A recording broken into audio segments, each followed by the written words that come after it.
I think every time I didn't stab myself with the carving tool, my ancestors showed up for me.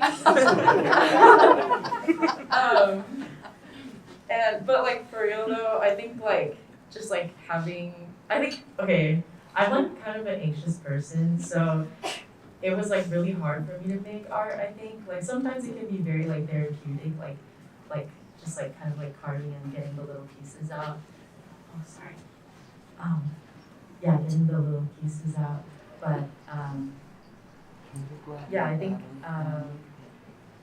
like having like I guess like thinking about my ancestors as well as like the people out there who would resonate with the prints that I was making kind of gave me the strength to keep going during like the times where I was like, oh dang, like I should give up. But yeah, I think I definitely persevered and we're all here now, so that's really beautiful.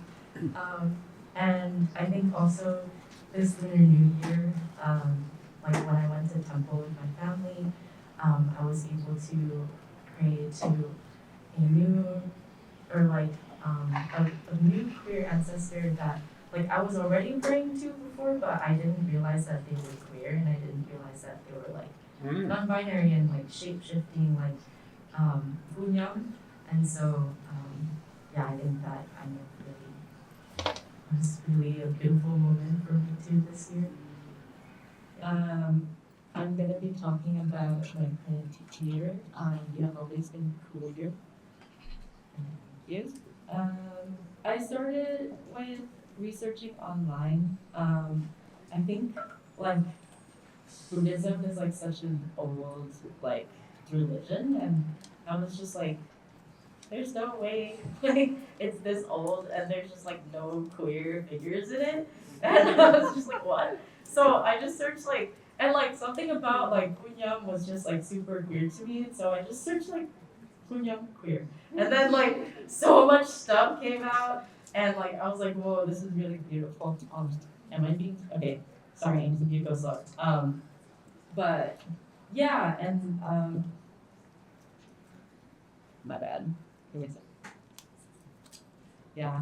And then I think also like talking it out during our QAP like brainstorming sessions was really helpful for me because I think like I ran into this issue of um, like kind of like depicting Bunyam as they are because like I think whenever I see like Buddhist figurines like on the street or like in shops, um, like they're already kind of like the figure on the right. And so like during one of our brainstorming sessions, like I kind of just like laid all the info out there and I think Trey asked like a really good question of like what would Bunyam look like if they came to you?